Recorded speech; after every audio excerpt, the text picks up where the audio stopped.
Selamat pagi Pak, perkenalkan nama saya David Simbolon dari Prodi Informatika dengan NIM 11S24001.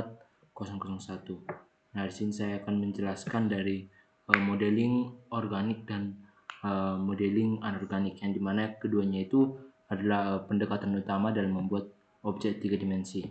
Keduanya ini mempunyai perbedaan yang cukup terlihat dalam bentuk, teknik modeling, dan juga tujuan penggunaannya.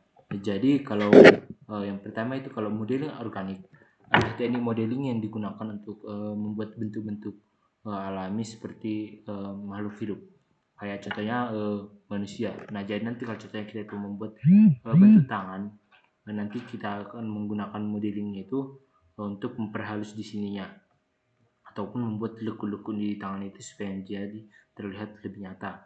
Nah, kalau yang saya tunjukkan seperti yang di jamur ini, nah kita akan memperhalusnya itu seperti yang di atasnya ini, dan itu seperti daun yang ini, walaupun masih kurang halus saya buat.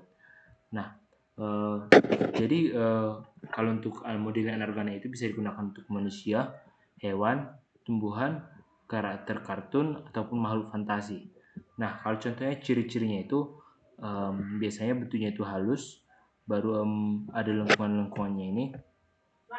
lengkungannya, dan tidak simetris sempurna.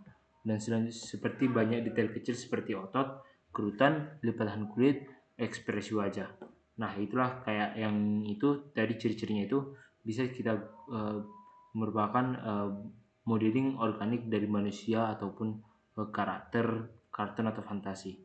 Nah, tidak terdiri dari garis lurus atau bidang datar. Nah, selanjutnya itu fokus pada proporsi, anatomi, atau kesan naturalnya. Jadi itu akan selalu dibuat penambahan bingkainya itu supaya memiliki kesan naturalnya. Yang selanjutnya itu untuk teknik modeling organiknya itu yang pertama itu ada sculpting. Nah, yang mana sculpting itu biasanya saya menggunakan mana ya?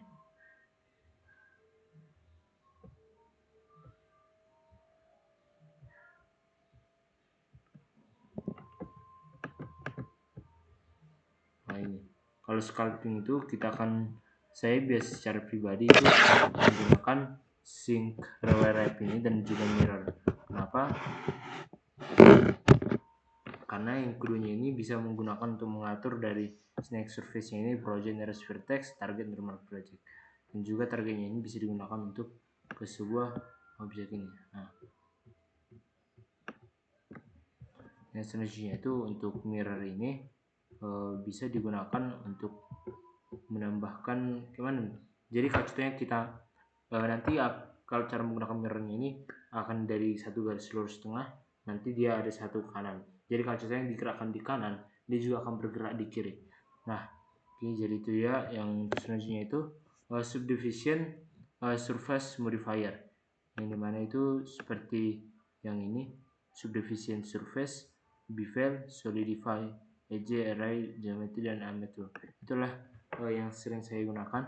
Yang selanjutnya itu retopology, yang dimana retopology untuk membuat mesh menjadi ringan dan rapi. Nah, yang selanjutnya itu modeling anorganik. Ya, di mana modeling anorganik adalah teknik modeling yang membuat objek mati ataupun objek buatan manusia seperti mobil, senjata, bangunan, perabotan, robot, dan benda-benda mati lainnya. Jadi kalau contohnya untuk modeling ini, modeling anorganik itu banyak menggunakan bentuk geometris, simetri, garis lurus, bidang datar, yang mana itu lebih presisi dan teknikal. Jadi penggunaan garis-garisnya itu lebih banyak dibandingkan modeling organik. Yang selanjutnya itu fokus pada detail mekanik seperti baut, sambungan, panel, dan juga bagaimana dia untuk menyambungkan presisi-presisi dari benda mati. Yang selanjutnya itu kalau untuk teknik modelingnya itu ada menggunakan hard surface modeling, yang dimana modelingnya itu untuk sudut yang tajam ataupun bentuk yang kaku. Yang selanjutnya itu boolean modifier, boolean. Nah, ini boolean untuk modifier. Yang selanjutnya itu array. Nah, ini untuk array modifier. Yang selanjutnya itu kalau nggak salah ya bevel. Ya, ini bevel untuk modifier.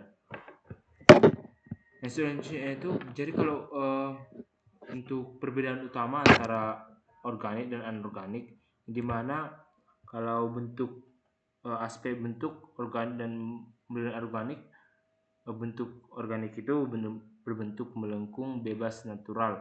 Tapi kalau bentuknya modeling anorganik itu tegas, presisi, teknikal. Jadi kalau contohnya itu contoh objek dari modeling apa ya? Modeling organik itu manusia, hewan, tumbuhan, dan benda lainnya yang hidup. Kalau contoh aspek dari modeling anorganik itu mobil, gedung, mesin, pedang, dan benda mati lainnya. Jadi kalau teknik yang digunakan itu sculpting, yang untuk modeling organik itu sculpting, subdivision, dan topology. Sedangkan untuk anorganik digunakan hard surface, boolean, dan array. Jadi kalau fokusnya itu biasanya digunakan untuk modeling organik itu biasanya fokus di anatomi, ekspresi, dan kelenturan. Dan juga kalau fokusnya modeling anorganik itu biasanya fokus di simetri, bentuk teknis, dan detail pembuatan manusia. Jadi sekian Pak penjelasan dari saya. Terima kasih.